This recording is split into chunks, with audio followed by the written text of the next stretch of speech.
凌晨5點15分，Hello，大家好，我係窮爸爸 Leo。今日想深入淺出咁傾你40歲一定要識嘅2樣嘢，同埋一定要達成嘅3件事。咁當然越早識，越早做到就越好啦。要識嗰2樣嘢，就係你要能夠明確地分辨出乜嘢係 asset 資產，乜嘢係 liabilities 債項。其實最簡單咁理解 asset 資產係一樣會持續幫你帶嚟價值嘅嘢。持續呢個詞非常非常緊要，亦都係重點。而相反 liability 債項就係不停消耗你資源嘅嘢。不過首先放低呢2樣嘢先，等陣再返嚟講。我哋講咗嗰3樣你一定要做到，聽落好簡單，但又唔係個個會做到嘅事先。第一件事，你除咗你間屋嘅按揭之外，要零負債 debt free。卡數每個月係咪找晒 balance 係咪去返0？大學個 loan 還完未啊？仲有幾多年？之前有冇做過 P loan？你知唔知幾多利息？你買嗰架車仲係咪供緊？有冇嗰啲分期 payment purchase？ 電視啊、家具啊、電話啊嗰啲？而家好興用信用卡，又 buy now pay later， 其實真係害唔少人。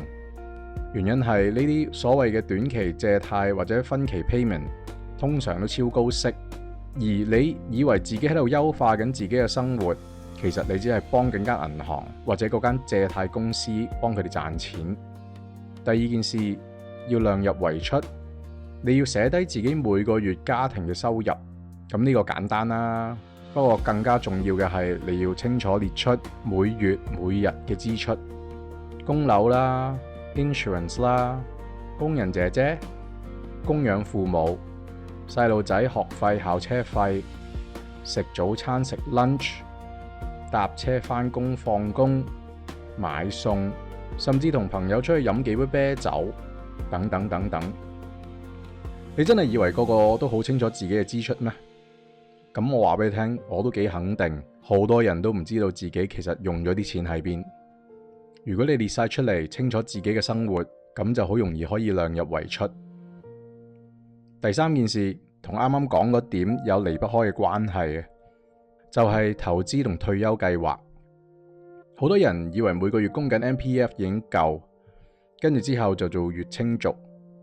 其實你有冇睇過自己 MPF 戶口究竟有幾多錢啊？65歲退休嗰嚿錢夠唔夠你活到85歲？都幾肯定話俾你聽，一定唔夠。你想到時有乜嘢生活，你就要由而家開始做準備。如果你想過一個每個月25000蚊嘅生活，你個戶口需要有最少1000萬。當你真係有1000萬，退休你擺喺銀行做3厘息定期，1年收30萬，你一個月先得25000蚊咋，都仲未計通貨膨脹，你啲錢其實越來越唔值錢。所以每個月如果有錢剩，一定要額外投資，唔係叫你炒呢樣炒嗰樣，係最簡單，每個月將用剩咗嘅錢供落大市嗰啲指數度，標普指數 ETF 又好，納斯達克指數 ETF 都好，一定要做，為自己嘅將來負責任。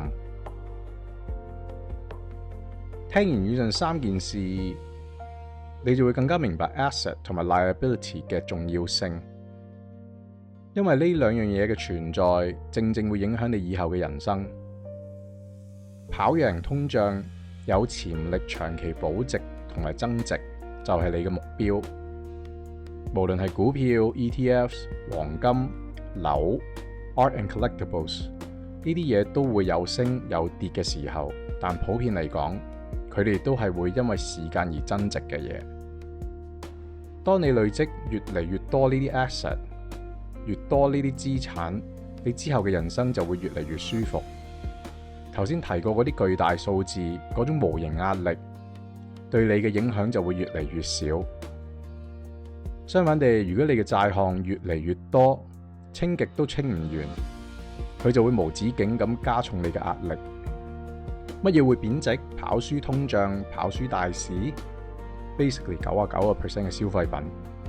車、你部新電話、電視、音響、衫褲鞋襪等等，俗語有云，一落地都冇咗一半啦，你明嘅。呢個世界冇免費午餐，嘗試下過啲唔好咁表面嘅生活。